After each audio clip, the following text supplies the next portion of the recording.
Windhorse is our innate ability to uplift ourselves and our environment by giving rise to a positive energy that is both relaxed and disciplined.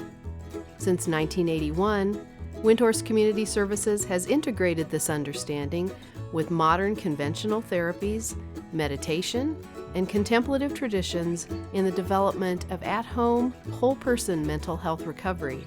Windhorse Journal is dedicated to the mission of communicating decades of clinical and personal experience to professionals, educators, students, and anyone seeking recovery options. Please join the dialogue. Welcome to Windhorse Journal Entry 66, Walking the Path of Healing Discipline, Part 2. This is the second half of a discussion with Jeffrey Fortuna, Kathy Emery, Eugenie Morton, and Blake Bailey, moderated by Chuck Knapp. This conversation was inspired by the recently released book, Healing Discipline, by Edward Podvoll. The group explores the second and third essential areas of interpersonal healing from this 3-seminar series: authentic communication and critical life transitions. They discuss countertransference, Bardos, and how these teachings apply to their own lives and work as intensive psychotherapists. We hope you enjoy.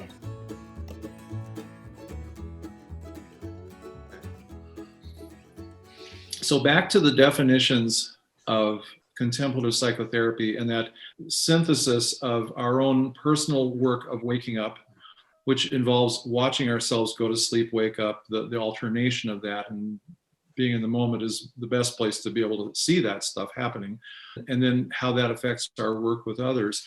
And what you all, in talking about watching your mind wake up, go to sleep, understanding that more, part of the implication of that is the more we get to know ourselves, the more we're actually able to know and be in a relationship to someone else, and aware of our own patterns, therefore how those patterns are affected by and affect other people. And that, I think, moves us into the second section on countertransference. I'd love to hear what you all made of that part of this book. A little historical note on the second seminar.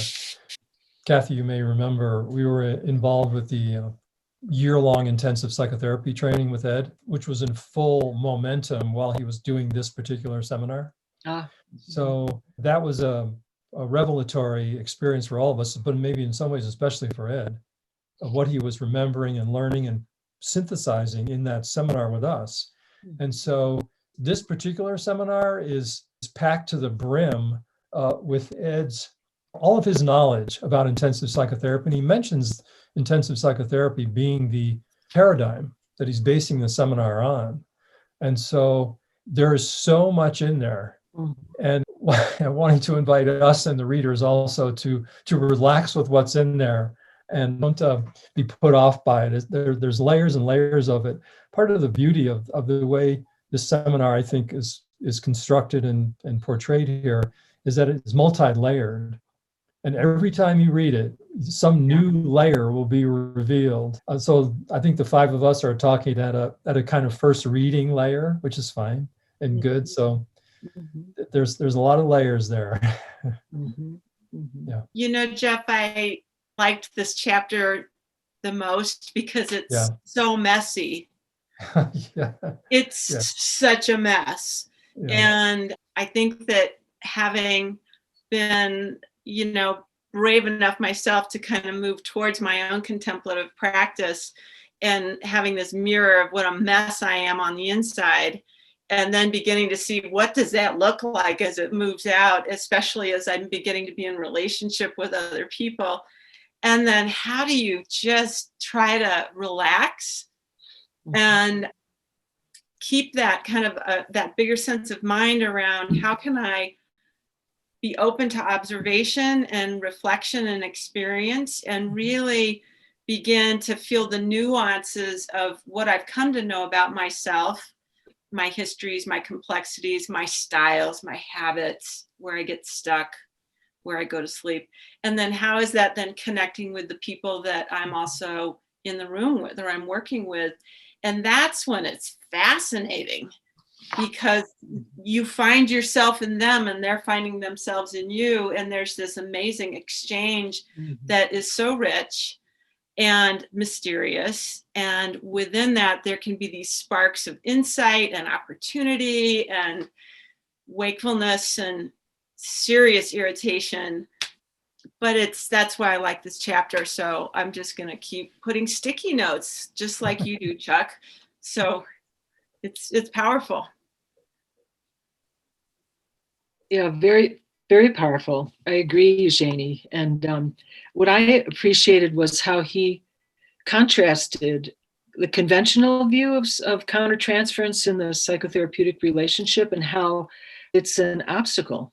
He talks about it more as an obstacle. There's a quote here, an emotional reaction that indicates one has lost their objectivity and neutrality.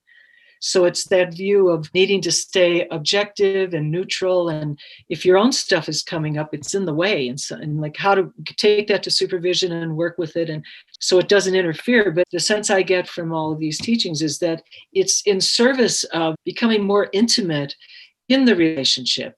It informs what we talk about as exchange. You know, it actually helps, it fosters this notion of being able to have an experience where you touch and go. You can actually be open to another's suffering and confusion and have your own reaction. And it's a skillful means in the setting rather than a deterrent or something to be gotten rid of. You know, it's rich. There's a richness to it. And it speaks to the wounded healer image too, but I won't say more about that now, but I love that. And that's my attraction to contemplative psychotherapy altogether, is how it flips some of these conventional notions. And there is wisdom in all of these traditions. I don't mean to disparage, you know, particular views, but I've just found that this supports the ability to be more fearless in those settings. So yeah, he also equates it with, it's a very generous thing to do.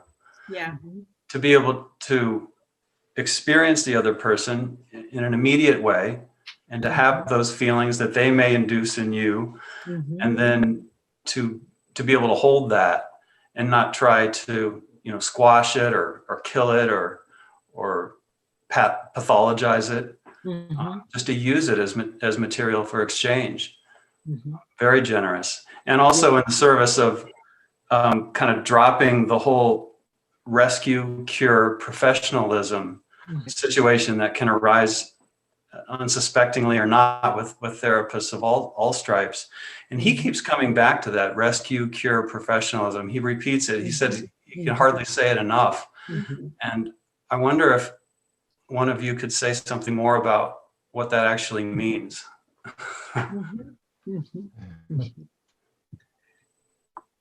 Yes, he was applying the what in traditional Buddhist psychology are known as the three poisons to, I suppose, poisons within the therapy relationship, or applied to. So passion, aggression, and ignorance. So the rescue seemed to, if I remember rightly, rescue had to do with the passion of like dragging that person. You're just literally going to drag that person out of a degraded situation over to the side of the good and the side of the healthy. And it's a total rescue effort. Cure is aggressive, shaping the person into some image of the therapist's image of health, essentially. It's a sort of dramatic reshaping of the person into some limited version of health. So cure at all costs, usually. That reminds me of one of Ed's favorite expressions was something like, the surgery was a success and the patient died. So that sort of thing. And ignorance is connected more with the professionalism, which was somewhat what Kathy was talking about, of this sort of distancing, and that you're representing the side of conventional health and all that's good with society. And you know, the person is in a degraded situation and you're there to bring them across. So this professionalism, and one of the biggest issues with we could maybe say excessive professionalism, is the failure to recognize that the other person is working on you. The other person is her or his own innate compassion is entering your life, the therapist's life. And that there's a reciprocity of the primary healing intention going on constantly. And the excessive professionalism is blind to that. Mm-hmm. And its sense of that is that that's such a, not exactly a criminal offense, but close to it. It's undermining the client's primary health. Mm-hmm. It's actually harm in the guise of professionalism. Mm-hmm. And he feels that one really has to look into that and work with that. So. Yeah, I think he talks about relationships that presume healing. Yeah. Like this arrogance of the presumption of the healer. Yeah. That it's one way, one way. Yeah. Mm-hmm. Would you say that the Windhorse idea of mutual recovery is one antidote to all that, to just really understand that each and every one of us are on a spectrum of madness and sanity, and we all have the capability to lose our minds because we have one, and we all have the capability of touching into our inherent wakefulness. That includes every therapist and every client. And if you're approaching the therapeutic situation from that point of view, that they're doing everything they can to bring you along, and you're also involved in their healing path, it just seems more mutual and somehow more balanced and equitable. Yeah, Blake, I think he's also building on that in the third session of the seminar, which is meaningful interpretation, which is that being so close in, intimate, like you call it, maybe it's an intimate mess. That's some of what Eugenie was saying. It's like a close in mess. Still, one's awareness is being brought there, like full awareness. And so meaningful things can be spoken. So maybe therapy is involved with the talking cure, so to speak, or the talking healing, so that words can carry meaning and insight and wisdom and perspective and reflection and clarifying and freeing up from patterns. So there's a wealth of wisdom that is uncovered in the middle of the close-in mess.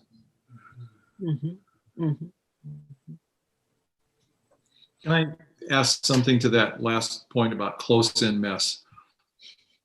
Yeah. I think I first read a rough copy of the Countertransference seminar, I don't know, a long time ago.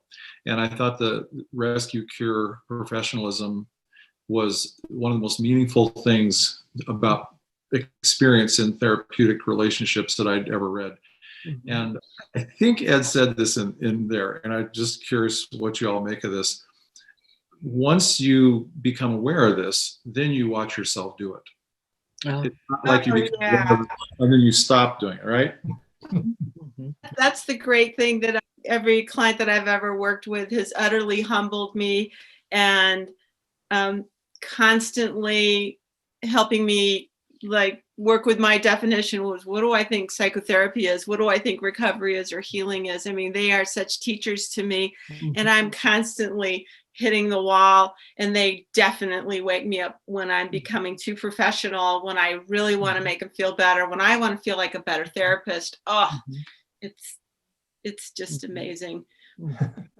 But I did want to say to one of the things you were saying, Chuck, too, is that in this mess that there's definitely these moments where I'll sit back and I'll get a smile on my face and my clients are looking at me and they go, "Why are you smiling?" And I'll be like, because it's through this pain, there's also this kind of delight that rises up of like, wow, something happened in the room and there was some sense of rising insight. And within that, there was sort of a loosening of these habitual ways of thinking or being or behaving. And then kind of within that, there's sort of a ground that would rise in the room with an opportunity for a different action, a new outcome. Yeah, right. And it was delightful. And it does put a smile on your face, but you definitely have to explain why you're smiling, because it's easily misunderstood. So, which is a big part of this countertransference discussion that Ed presented, which is watching our own habitual patterns, watching getting stuck in our personal lives, in our professional lives, and that through getting to know ourselves, our own minds, and our patterns in relationship, we can unstick them, Mhm. Mhm. you know, ostensibly towards something that's a little more functional. Right, right. Or at And least- not even intentionally, it just happens. Mhm. It's not like I'm going to go unstick this. It's just all of a sudden, boom, Mhm. sometimes. Mhm. Mhm. Mhm. Yeah. there's so much to say here. Kathy, were you going to say something? Just this whole notion of collaboration, it's arising between in this duo, you know, this relationship, it's co-rising, co-created. Because sometimes we can work with folks who want to be rescued, who want to be saved, who want to have that distance of the professionalism. So the skillful means of the situation, it's kind of relative. It's like, what's the most effective way to make a connection, to have the connection be able to rise between you? Because some folks, and me as well, like you're saying, Chuck, we do all these things as well.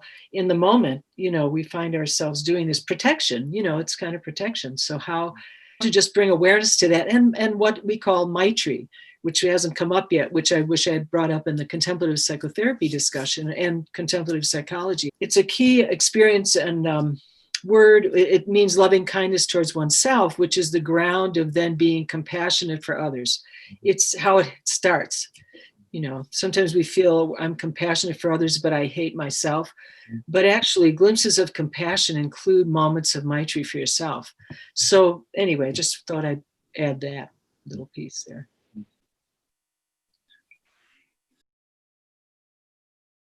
So we've now been through 2 of the 3 sections, dreams, countertransference, and now we come to what Ed referred to as a rather esoteric teaching, those on the Bardo, which can also be sometimes thought of as teachings on death. Now,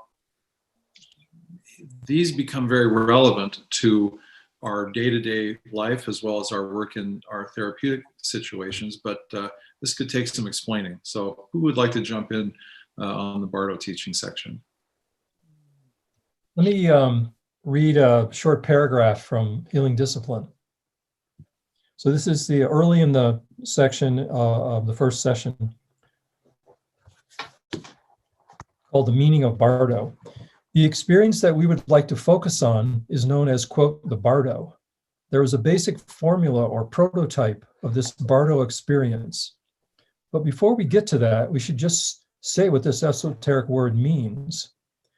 In a variety of translations, Bardo means, quote, the in-between state, meaning that which is in between here and there, or in other words, that which is nowhere. Another literal translation is, quote, no man's land, meaning a state of existence that no one can claim, that no one can put a banner on. No one can say, I understand it. No one can say, I get it. It is beyond that kind of conceptualization. A traditional metaphor for it is an island in the middle of a river. The island stands as something of a high point beyond the continuously flowing river. But the whole Bardo, the meaning of Bardo, is that there is no island separate from the river. You cannot think about the island separate without its background of the river. So Ed is trying to define the term Bardo and perhaps how he's going to make use of this term Bardo, which is something like in between. But he's saying also he's doing this. I'm not sure if it's an linguistic, philosophical kind of pointing out within what he's saying, which is that as soon as you say what Bardo is, you've left the meaning of it. That somehow Bardo is nowhere.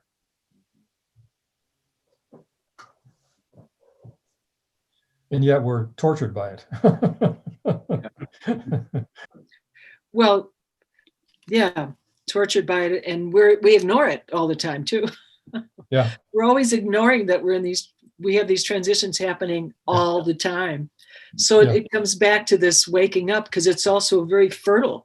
Bardos are times where you can wake up, there's a potential for waking up. It's heightened. It's this intensified state. So it's flickering between the confusion and the neurosis or the wisdom. And so the opportune, it's dangerous yet opportune, is what is said. And in the traditional teachings, and I was very drawn to the Bardo Teachings. It was one of the first classes I took in 1977 at Naropa with Judy Leaf, and profoundly impacted. And I probably can't even name why, but then I ended up Jeff and I taught it several years, I think, as well there.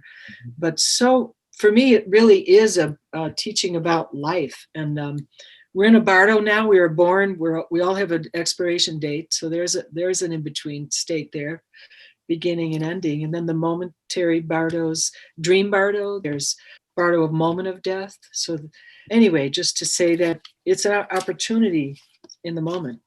If we can recognize it, recognize and relax.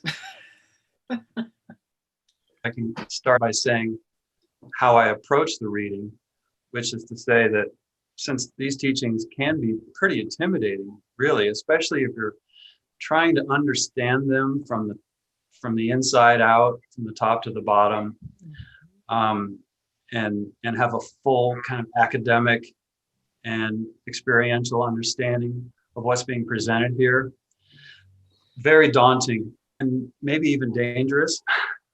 Maybe in the same way that how we're instructed to work with people in psychotherapy at Windhorse, to not try to figure them out from the inside out and have every understanding of how their mind, the workings of their mind per se, but to approach it from kind of a relaxed gaze, working with people through primarily small talk, offering interpretation sparingly, as Eb says in the Countertransference section, and trying to have just a real curiosity for the person, much in the same way that we might approach reading about the Bardo teachings, looking at them as a very, very interesting, almost science fiction way of trying to take the teachings in and then see what comes up from that. I just found them to be really, really interesting exploration, and to see how these different states can feel really, really solid and real and get caught in them. And then suddenly they're dissolving into another one and they cycle. And how do these cycling states match up with various cycling states of mind? And even the different teams that we're working on can feel like they're stuck in a particular realm or Bardo, and it feels like you're never going to get out. And then suddenly they're changed and different things are happening. Clients are starting to work, or they're starting to make friends and have social connections. And no longer are they insulated in their apartment, and everybody on the team is suddenly starting to feel like there's some ventilation happening. So this whole idea of different realms of existence, different states of mind, with all the different characteristics that are involved, can dissolve and change into something else.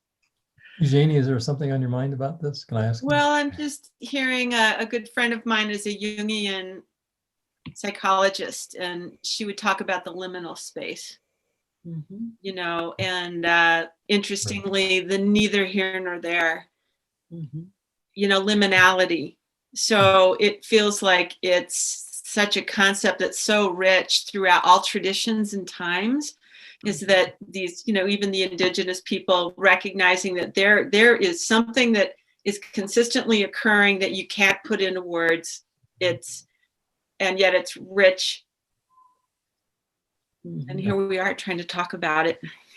Yeah. So that's what I was smiling about. Yeah. Well, can I ask you a question, Eugenie, about that? So say in particular, you were mentioning your commitment to meditation practice, and which is a mindfulness breath-based, mindfulness of breath-based practice. So in this particular seminar, Ed is emphasizing the brief moments of identifying and dissolving without breath. right? So he's talking about that. The task here is to identify and go out with the out breath and dissolve and see what happens. So I'm curious if that resonated with you and what you go through with the sort of, as it were, the end of the out breath.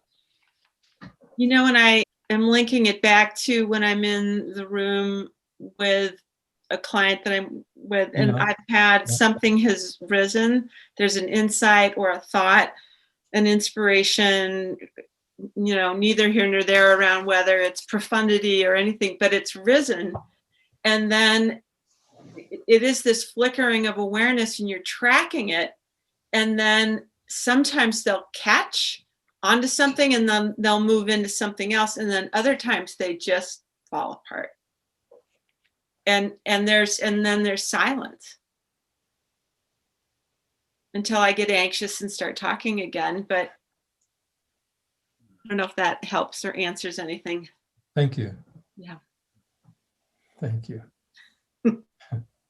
Part of the usefulness of this is that we're constantly experiencing these in-between states where there's the sense of something ourselves, for instance, and our ways of being in the world, they fall apart. We have this way that we think of ourselves, and then there are these gaps where we're actually in more of a space situation before we reassert ourselves. These are happening in very fine segments of time. There's also bigger versions of this. And what I'm hearing you all say is part of the usefulness of studying this is those are opportunities in which change can actually occur. Because we're not in a completely formed place. We're not so entrenched in a way of being at that point in that gap. And that's where actual change can occur. Am I hearing you all talk about that? You know, Chuck, it's funny. I'm hearing another D word. When there's a destruction, you know, or there's a structure that's falling apart. Within that, as you deconstruct something, there has to be a gap as you begin to pull the scaffolding down or the architecture down. Yeah. And it is those gaps where. Right. Well, for me, it's the phrase "suddenly free from fixed mind," which is a phrase that we talk about here. And those are those moments, and for possibility, I think, for something else to occur, and wisdom arises in the nowness, or those gaps. You know, that's where one can have. These are the teachings. You know, one can have a glimpse, something. Right. So. Anybody with one last thing about Bardo before we transition? I just kept thinking about how, you know, these masters actually who presented in Tibetan Book of the Dead, I mean, they really, really went there and have mapped out these real, you know, these what we think of as real things, these real Bardos. But it seemed that one way that we are looking at it is that these Bardos represent different states of mind, and that they can be happening within our lived experience here in the human realm. Yeah, they're constantly occurring. This recording is a Bardo in a certain way. Totally. We've entered into a live space of talking to each other. We don't know what's going to come up exactly. We've thought about this stuff, but we're trying to do our best to kind of stay awake in this. But it's a very fluid situation. At some point, we're going to stop recording. Right. Does that seem like a reasonable example to you all? Sure. Well, the importance of Bardo as a teaching, it is difficult to always smell or see concretely where they are. At the same time, you start developing a feel for this in the transitional states.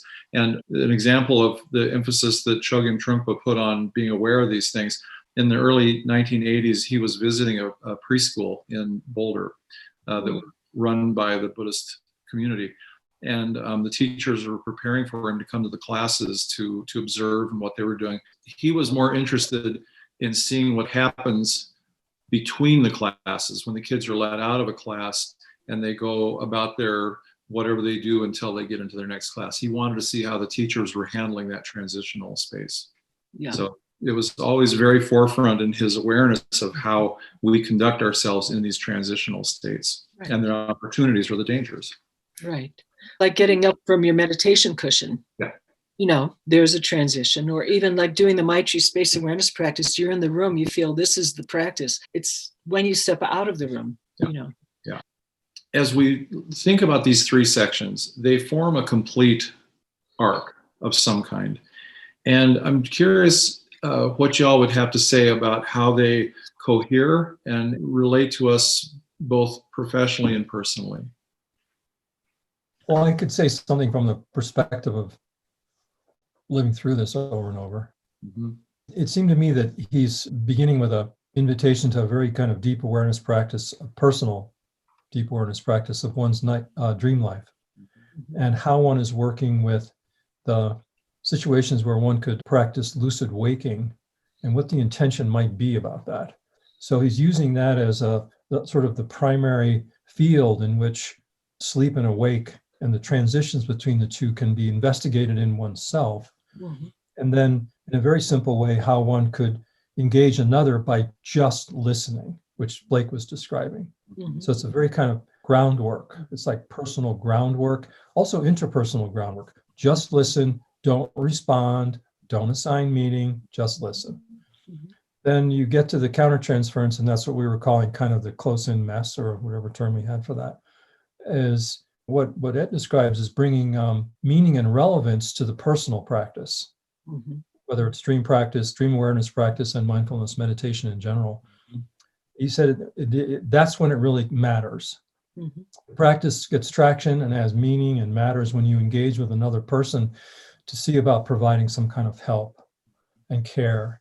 And so you get into the complexities of being with another person and the endless complexities of that and the play of sanity and madness, and it's in full display.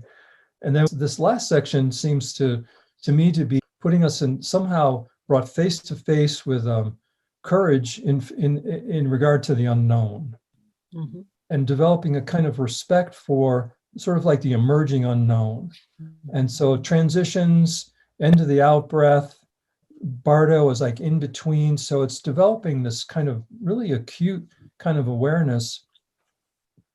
And he uses this metaphor of the end of an experience or the end of a lifetime or the death end, so to speak, where your mind is turned inside out. Mm-hmm. And in that sense, it's the most vivid manifestation or display of what's going on in your mind, which at that point, you can't tell whether it's your mind or the other's mind.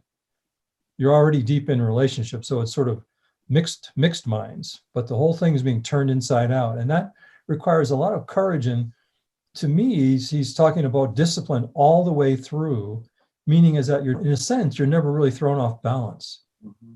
You're always ready, you're always prepared, you're always paying attention. So there's a kind of discipline, which is so, to me, is so rigorous with paying attention, at the same time, so soft with kindness. And kindness about what you're going through, kindness about the other people involved, kindness about your own mind being turned inside out. I mean, that's a kind of discipline that I aspire to. I feel like I glimpse that periodically, but I think the book is trying to show us or give us a glimpse of, an incredible wakefulness, and that is the most gentle thing you could ever imagine. Mm-hmm. So, Jeff, what you just said, I think, is at the end of this conversation a very nice description of the title: the gentle, soft, and the discipline, and a fine-tuning relationship to being with yourself and to being with others.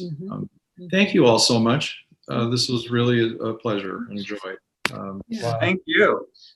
Yeah, thank you, Chuck, for the opportunity. This was great. This is precious. Awesome. Precious. Can we stay here forever?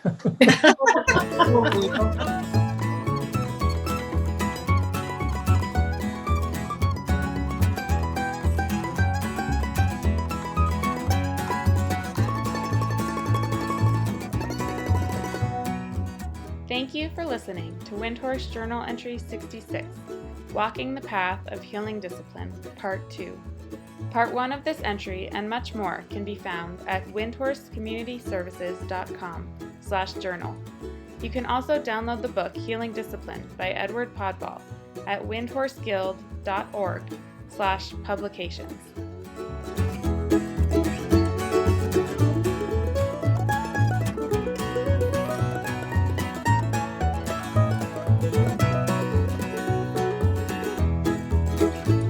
Windhorse Journal is a publication of Windhorse Community Services, supporting recovery from mental health challenges at home and in the community since 1981.